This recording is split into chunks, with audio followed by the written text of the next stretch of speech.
معاشی استحکام کی جانب اہم قدم، پاکستان اور IMF میں سٹاف لیول معاہدہ ہو گیا۔ IMF کے مطابق پاکستان نے 14 سال بعد کرنٹ اکاؤنٹ سرپلس حاصل کر لیا۔ عالمی مالیاتی فنڈ نے توسیع فنڈ سہولت کے تحت پاکستان کے ساتھ $1.2 ارب کے قرض پروگرام پر سٹاف لیول معاہدے کی منظوری دے دی۔ افغان فورسز کی چمن میں سول آبادی پر بلا اشتعال فائرنگ سے 2 بچوں سمیت 4 افراد زخمی ہو گئے۔ پاکستان نے منہ توڑ جواب دیا۔ سیکورٹی فورسز کی جوابی کارروائی میں ویسٹ منڈی اور سپن بولٹک میں افغان طالبان کے ٹھکانوں کو نشانہ بنایا گیا۔ 2 افراد ہلاک، 10 زخمی ہو گئے۔ کشیدگی کے پیش نظر چمن کے تمام تعلیمی اداروں میں تعطیل کر دی گئی۔ پولیو مہم کو بھی عارضی طور پر منسوخ کر دیا گیا۔ کرم میں بلا اشتعال فائرنگ پر پاک فوج کا افغانستان کو بھرپور جواب، 5 ٹینک پوزیشنز تباہ کرتے ہوئے کمانڈر کو ہلاک کر دیا۔ سیکورٹی فورسز کے ذرائع کے مطابق خوست میں 5ویں ٹینک پوزیشن ناگس پوسٹ پر کھڑے ٹینک اور اس کے کریو کو بھی تباہ کر دیا گیا۔ خوارج اپنی پوسٹ چھوڑ کر فرار ہو گئے۔ افغان طالبان کی جانب سے پاکستان پر حملے میں ایلبرس میزائل سسٹم کے استعمال کا شبہ ظاہر کیا گیا ہے۔ ملٹری ویب سائٹ کی رپورٹ میں کہا گیا ہے کہ افغانستان سے موصولہ اطلاعات کے مطابق 12 اکتوبر کی رات طالبان نے مبینہ طور پر سوویت دور 9 کے 72 ایلبرس بیلسٹک میزائل سسٹم کے ذریعے پاکستان پر حملہ کیا تھا۔ حماس نے مزید 4 غیرقمالیوں کی لاشیں اسرائیل کے حوالے کر دیں۔ لاشوں کو غزہ امن معاہدے کے تحت ریڈ کراس کی نگرانی میں رات کے حوالے کیا گیا۔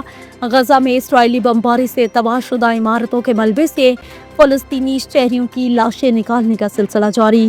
اسپتال ذرائع کے مطابق گزشتہ 24 گھنٹوں کے دوران مزید 44 شہداء کی لاشیں نکالی گئیں۔ حماس نے ہتھیار نہ ڈالے تو طاقت کے استعمال سے انہیں غیر مسلح کر دیں گے۔ ٹرمپ نے ایک اور بھڑک لگا دی۔ امریکی صدر کا کہنا ہے کہ اگر حماس نے معاہدے پر عمل نہ کیا تو واشنگٹن خود اقدامات کرے گا۔ حماس کو ممکنہ طور پر طاقت کے استعمال سے غیر مسلح کرنا ہوگا۔ امریکی میڈیا اور ٹرمپ سرکار آمنے سامنے آ گئے۔ امریکہ کے 5 بڑے میڈیا ہاؤسز نے پینٹاگون کی پابندیاں ماننے سے انکار کرتے ہوئے اسے آزادی صحافت کے بنیادی اصولوں کے خلاف قرار دے دیا۔ یہ نئی پابندیاں موجودہ امریکی وزیر دفاع پیٹ ہیگسیٹ کے دور میں عائد کی گئی تھیں، جو خود بھی ماضی میں فاکس نیوز کے میزبان رہ چکے ہیں۔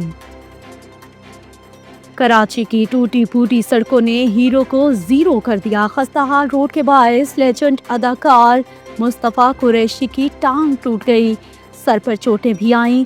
مصطفیٰ قریشی نماز فجر کے بعد معمول کی چہل قدمی کے لیے نکلے، لیکن گڑھے میں پاؤں پھسلنے کے باعث گر گئے۔ ملیشیا میں جاری سلطان آف جوہر ہاکی کپ میں پاک بھارت کھلاڑیوں نے اسپورٹس مین اسپرٹ کا مظاہرہ کرتے ہوئے روایتی ہائی فائیو کیا۔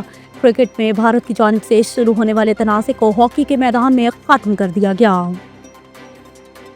پاکستانی اسپنر نعمان علی نے لاہور ٹیسٹ کے دوران اہم اعزاز حاصل کر لیا۔ شاندار بالنگ کرتے ہوئے سابق پاکستانی اسپنر اقبال قاسم کا 37 سالہ پرانا ٹیسٹ ریکارڈ توڑ دیا گیا۔ 39 سالہ نعمان علی نے جنوبی افریقہ کی پہلی اننگز میں 6 وکٹیں حاصل کر کے اپنے ٹیسٹ کیریئر میں نویں بار ایک اننگ میں 5 یا اس سے زیادہ وکٹیں حاصل کر لیں۔